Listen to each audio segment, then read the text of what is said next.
Late last night, a ceasefire in Syria came into force between government and rebel groups. Most of the country was calm in the first few hours of the truce, but there have been reports of some clashes. The deal was brokered by Russia and Turkey, but a number of organisations aren't covered by the truce, including so-called Islamic State. Well, joining us now is Dr Afshin Shahi, who's a security and terrorism expert from the University of Bradford. Good morning to you. Good morning. Thank you very much for joining us. We've been here before, haven't we, with ceasefires not holding in the past. Do you think this one will hold?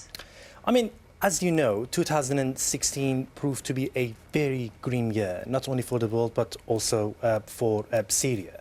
As you mentioned, we had a number of failed attempts only last year.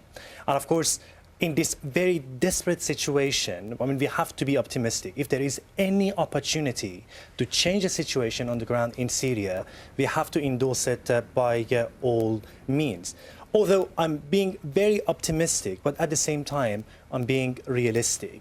Despite the fact that, there are some good vibes in the international community at the moment, and we hear some good news from important capitals in the region and certainly from Russia, but there are some serious challenges on the ground. As you just mentioned, I mean, they call this a kind of nationwide ceasefire, but when you do look at it, you see that a number of very, very important players like Islamic State, like Al-Qaeda, like the Kurdish forces in north of Syria are completely excluded from this deal. When we're talking about ceasefire, I mean, ceasefire only can be effective when you're dealing with two different clear sides. But Syrian civil war is not a conflict between two different sides. It is a multifaceted and multidimensional conflict. There are, in fact, too many players, too many different forces, local, regional, and trans-regional forces that are affecting every facet of this conflict. So the fact that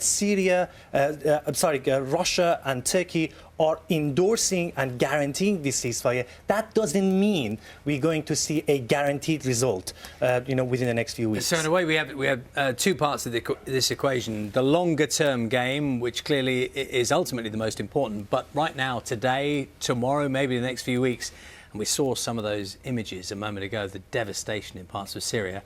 There may be some respite and an opportunity for some help to get in, some aid to get in for a period of time.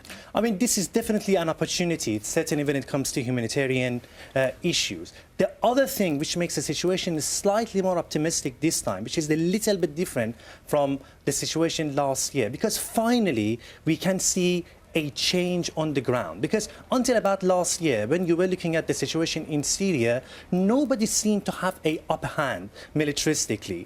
And when actually no side has an upper hand, it is very difficult to come up with a political compromise. But now finally we see a paradigm shift. We finally see a change on the ground. Clearly, Bashar Assad and his allies now have an upper hand militaristically. So maybe this is a situation which eventually can pave the way to some type of political compromise, which obviously can ease the humanitarian situation as well. So you're cautiously optimistic then? Very cautiously optimistic. Yeah, thank you very much for your time this morning. Thank you.